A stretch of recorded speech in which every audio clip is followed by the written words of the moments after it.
这一期我继续跟大家分享一些颜色管理以及 Mac 外接显示器的设置上面的一些知识。其实我前几期有做过2期关于色彩管理和显示器设置上面的东西，但是这一期我要做一个小小的补充和修正吧。因为如果看过我前面2期关于色彩的文章，大家应该知道我一直有2个推荐。第一个推荐就是全程用 sRGB 去做图修图，这个到今天我还是这么坚持。具体的原因大家可以在之前的视频里去看，我这里就不详细再说了。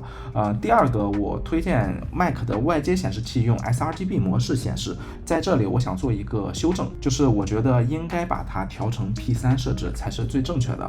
为什么这么说呢？因为之前我们的手机啊拍摄啊，包括相机啊拍摄，一般默认出来就是 sRGB， 这样你去做色彩管理非常方便，而且基本上摄影师导出来的图片呢也都是 sRGB， 所以我觉得这是没问题的。直到我最近换了小米13 S Ultra 这款手机之后，我发现了一个问题，就是我拍完的照片，我在上传微博或者大众点评的时候，我会发现照片的饱和度明显会下降。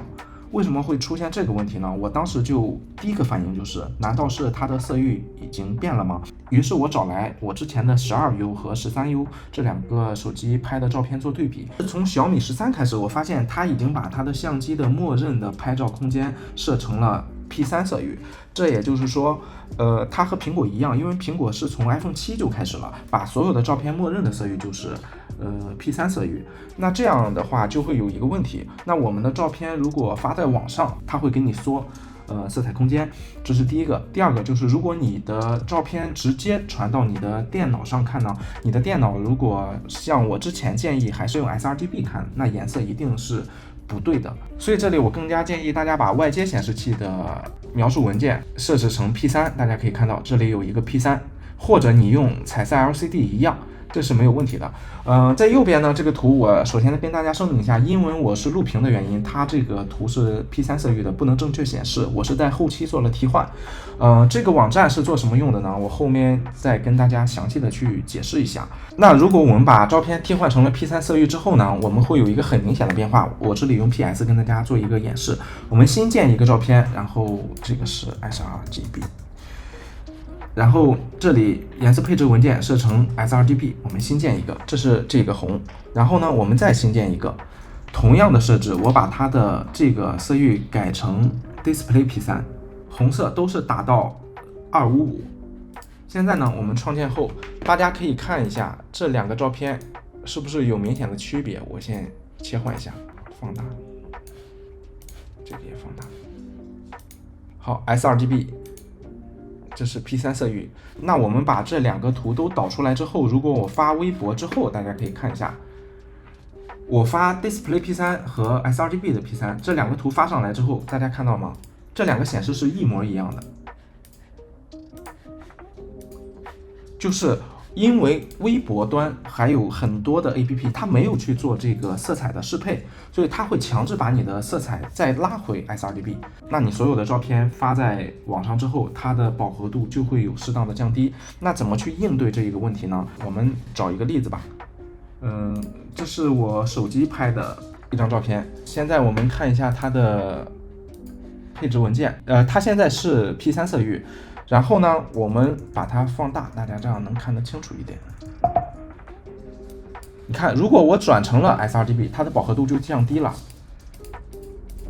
我不知道录屏能不能录清楚，这有一个轻微的掉色，不是很明显。如果你发在网上的图片，你想让大家有尽可能接近你现在这种鲜艳的模式，所以我的建议还是第一步，先把它转成 sRGB。然后呢，你再打开色相饱和度，在这个基础上，你适当的再给它去增加一些饱和度，去所谓的挽回一些丢掉的颜色。我觉得这个是我们目前可以做到的，因为毕竟很多浏览器啊，很多 APP 啊，它还是没有去做很好的色彩管理的适配。好了，那这里我们怎么去判断你的显示器支不支持广色域呢？第一，你买的时候就应该知道的。如果你的电脑是公司给配的，你自己又不是特别清楚呢，那大家可以看一下这个网站。这个网站可以很好的检测你的显示器能不能正确显示广色域的图片。大家看到现在的这个红色的照片里边，如果你能看到有这个机器人的话，那说明你的显示器是能正确做色彩管理的。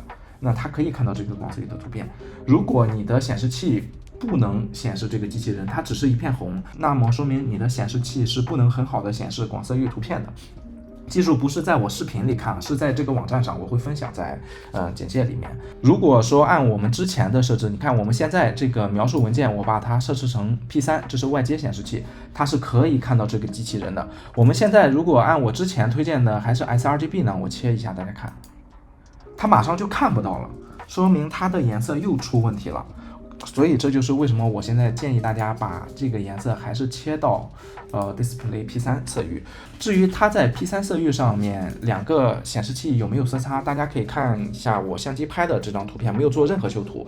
其实我肉眼看来，它的颜色是非常非常接近的。我之前那一期发出去，很多朋友都说颜色不一样，其实可能是因为当时手机拍出来有点偏差，我肉眼看是没有什么区别的，因为我对颜色还是很挑剔的，至少目前我都几乎挑不出来什么问题。目前显示器是戴尔的 U2723，这个也不是广告了，其实所以在这里建议大家一定要买一个广色域的显示器。如果你做了色彩管理，它在广色域包含了 sRGB 色域，所以它即便看你做了 sRGB 这种小色域范围的照片，它依然不会出问题。所以这就是说，我们有广色域显示器为什么不用呢？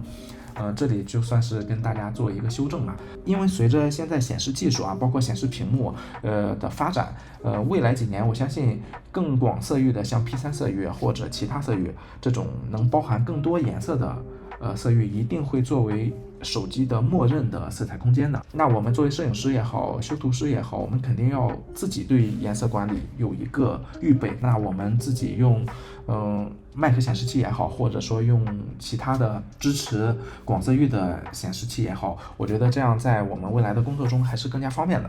因为没有做任何准备，我是直接跟大家录的，可能说起来有点混乱，但是希望能帮到大家。好了，我们下期分享见，拜拜。